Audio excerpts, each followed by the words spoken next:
Mau minum Iya. dulu, Bu? Waduh, batuk banget saya. Sebentar ya. Ya, minum dulu, Bu. Gak apa-apa. Minum dulu. Kasihan Bu Sumia kayak masih serak-serak gitu.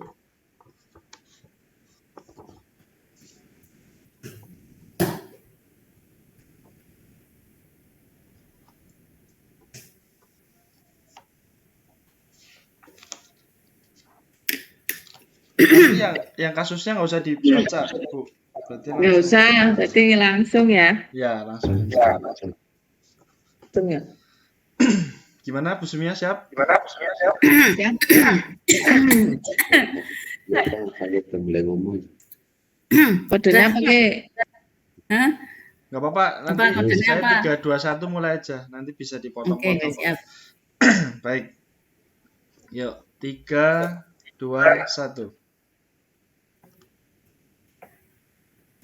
Assalamualaikum warahmatullahi wabarakatuh. Terima kasih dalam rangka kegiatan coaching kali ini.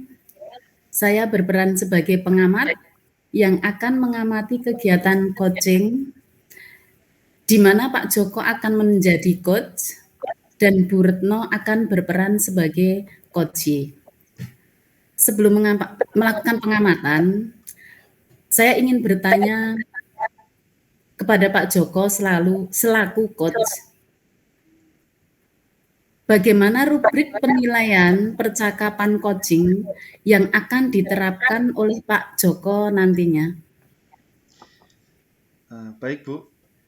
Penilaian percakapan yang akan saya lakukan diantaranya, yang pertama, mendengarkan aktif yang bebas dari penilaian, asumsi, pribadi, dan asosiasi, serta dapat menangkap emosi coachee. Yang kedua, saya akan memberikan pertanyaan berbobot, di mana pertanyaan tersebut adalah pertanyaan terbuka yang berasal dari informasi yang bersumber dari coachee. Kemudian yang ketiga adalah memberdayakan coachee dengan harapan coachee dapat membuat rencana aksi spesifik dalam mengatasi permasalahannya. Selain itu, saya juga akan berbagi pengalaman yang mendorong memunculkan ide kreatif jika diminta oleh coachee. Itu, Bu.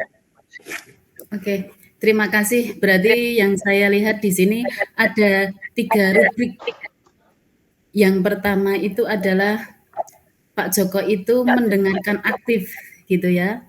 Terus yang kedua memberikan pertanyaan berbobot, dan yang ketiga itu memberdayakan coachee. Gini Pak Joko, izinkan saya bertanya. Apa kompetensi yang ingin dikembangkan dalam percakapan coaching nantinya Pak Joko? Baik, Bu.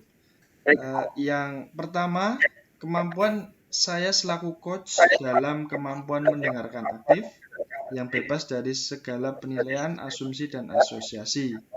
Kemampuan menangkap emosi coachee, kemampuan memberikan pertanyaan berbobot, serta kemampuan memberdayakan coachee. Oke, baiklah. Lalu bagian kompetensi mana yang secara spesifik dalam memberdayakan coachee yang menjadi fokus pengamatan Pak Joko terhadap coachee dalam percakapan coaching ini? Bagian kompetensi yang secara spesifik yang akan saya observasi yaitu memberdayakan coachee dengan cara memberikan bantuan berupa pertanyaan yang sifatnya membantu mengidentifikasi permasalahan serta memancing kreativitas dan ide memecahkan masalah serta membantu mendorong coachee untuk membuat rencana aksi yang spesifik dan terarah sehingga sang coachee akan menemukan solusi dan kesadaran diri terhadap masalah yang sedang dihadapinya, Bu. Oke. Apa indikator ketercapaian dari tujuan pengembangan yang ingin dilakukan oleh coach Pak Joko gimana? Baik, Bu. Indikator yang pertama adalah ketika saya selaku coach dapat mendengarkan secara aktif yang bebas dari penilaian diri, anggapan, dan bebas dari pengaruh emosi coachee. Kemudian ketika sang coach dapat menangkap dan menganalisis emosi, dan dapat membuat Koci menyadari emosi serta menstabilkan perasaannya. Serta selain itu, coach dapat mendorong Koci untuk memberdayakan dirinya sehingga dapat melakukan rencana spesifik dalam mengatasi persoalannya. Begitu kira-kira Bu, tujuan dan indikator ketercapaian dalam kegiatan coaching kali ini. Baiklah Pak Joko, terima kasih atas penjelasan dari Pak Joko. Mudah-mudahan nantinya dalam kegiatan coaching itu dapat berjalan dengan lancar dan saya juga dapat menuliskan kegiatan coaching secara objektif dan lengkap.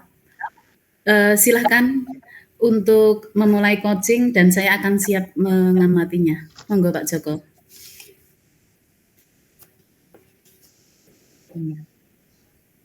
Selamat siang Pak Joko. Apakah Bapak punya waktu luang? Saya ingin diskusi dengan Pak Joko tentang masalah saya. Selamat siang Bu Retno. Monggo, kebetulan saya sedang tidak ada acara nih Bu Retno. Mari kita berdiskusi. Terima kasih ya Pak atas kesediaannya. Sama-sama Bu. Jadi kira-kira topik apa nih yang akan kita diskusikan dengan Bu Retno hari ini? Jadi gini Pak, saya itu sedang punya masalah dengan pembelajaran. Selama ini dalam proses pembelajaran saya sudah melaksanakan dengan baik. Namun siswa saya kok masih ada yang terlihat malas dan sering tidak mengumpulkan tugas dengan tepat waktu. Oh, jadi begitu. Jadi permasalahannya adalah ada murid Bu Retno yang malas dan tidak mau mengumpulkan tugas, padahal Bu Retno sudah melaksanakan pembelajaran dengan baik. Betul begitu, Bu? Ya Pak, seperti itu betul. Oke, baiklah. Jadi, kira-kira nih, harapan Bu Retno setelah diskusi dengan saya itu apa kira-kira ya, Bu ya? Yang saya harapkan sih, saya bisa menemukan solusi atas permasalahan saya ya Pak. Sehingga saya bisa melaksanakan pembelajaran yang meningkatkan semangat siswa.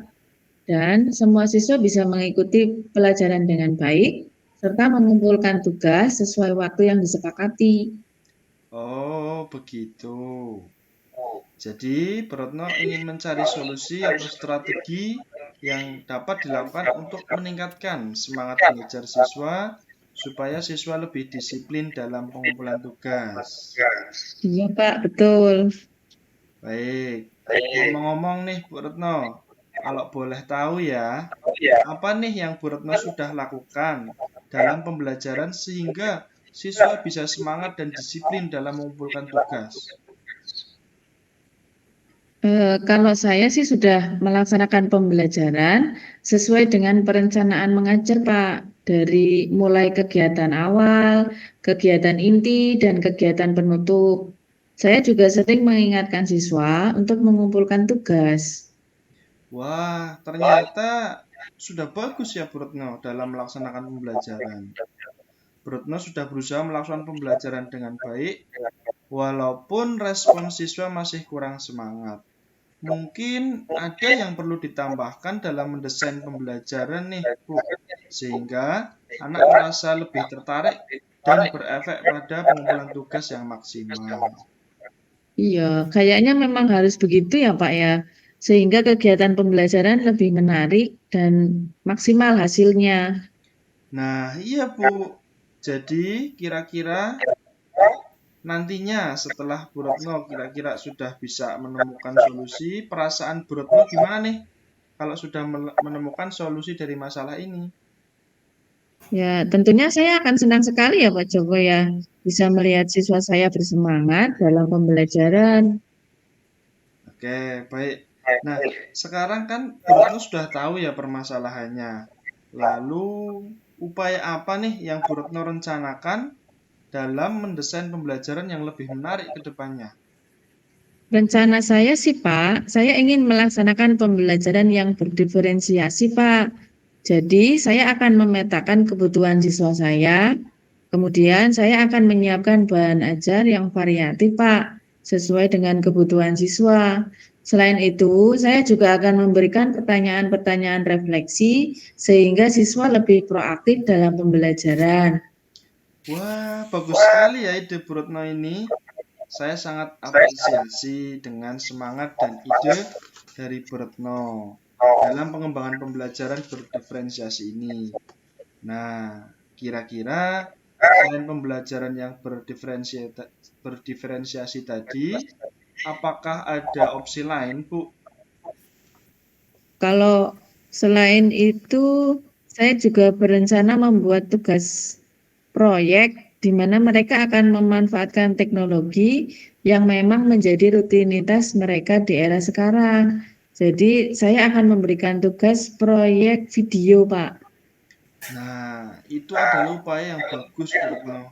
Jadi Bu Retno akan melaksanakan pembelajaran yang berdiferensiasi sesuai dengan kebutuhan siswa dan memberikan tugas proyek yang memanfaatkan teknologi, sehingga siswa akan lebih tertarik dan bersemangat dalam pembelajaran dan mengerjakan tugasnya.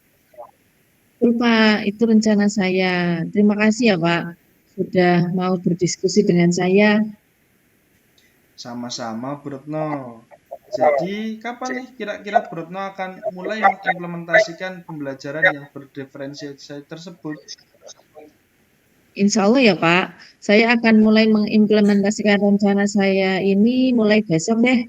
Dimulai dengan membuat perencanaan dan menyusun bahan ajar semuanya Pak. Oke, baguslah kalau begitu Bu. Semakin cepat semakin baik. Nah, setelah diskusi panjang kita nih Bu Retno, kira-kira komitmen apa nih yang akan Bu Retno lakukan ke depannya? Komitmen yang akan saya lakukan ke depannya, diantaranya saya akan berusaha melaksanakan pembelajaran yang berdiferensiasi dan menarik, supaya anak-anak itu tidak jenuh untuk belajar, supaya anak semakin termotivasi untuk belajar, Pak. Wah, luar biasa sekali nih Bu Retno.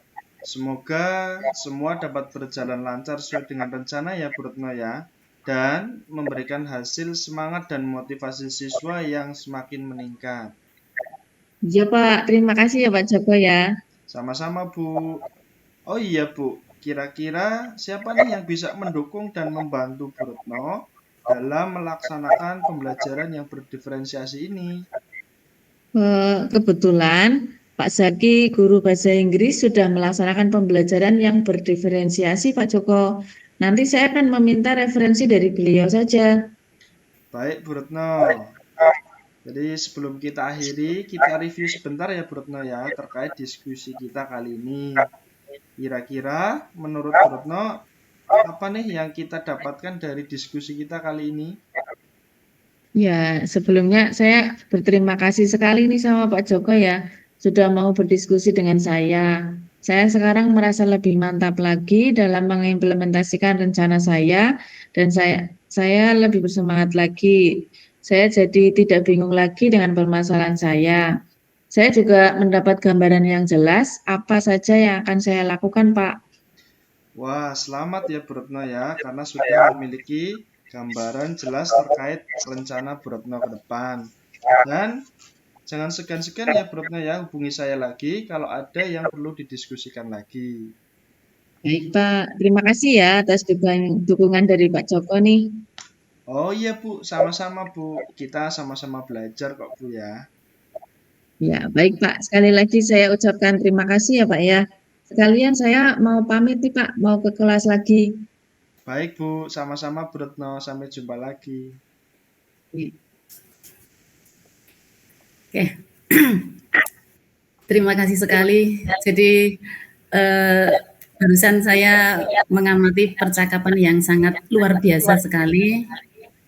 Dan di sini saya akan sedikit memberikan umpan baliknya ya.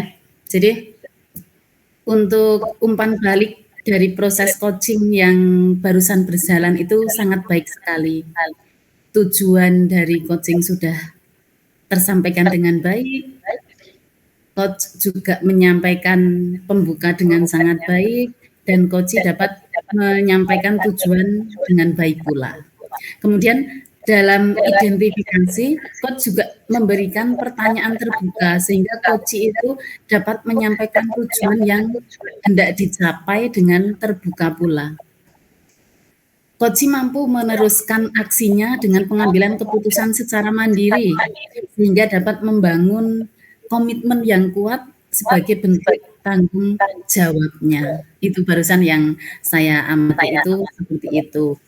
Dan di sini saya sudah mencatat hasil dari percakapan coaching ini antara Pak Joko dan Bu Retno.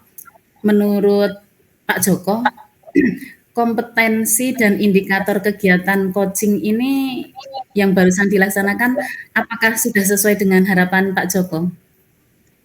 Baik Bu, sudah sangat sesuai, di mana dalam kegiatan tadi saya sudah mampu memberikan pertanyaan terbuka yang bebas dari penilaian, asumsi, dan juga asosiasi, serta mampu memunculkan ide dan solusi dari coach tanpa intervensi dari saya selaku coach. Dalam kegiatan tadi saya juga tidak membagikan pengalaman saya karena memang tidak diminta oleh coach. Kemudian semua pertanyaan yang saya ajukan bersumber dan relevan dengan informasi yang saya peroleh dari coach, sehingga hanya fokus pada permasalahan tanpa melebar keluar dari persoalan. Dalam kegiatan tadi, coach juga mampu menyadari emosi dan juga memahami bagaimana cara untuk mengatasinya tanpa ada intervensi dari coach. Itu Bu. Oke, baik. Terima kasih sekali Pak Joko atas tadi praktek coaching yang sudah dilaksanakan. Mudah-mudahan akan sangat bermanfaat untuk kita semua. Baik, terima kasih Bu.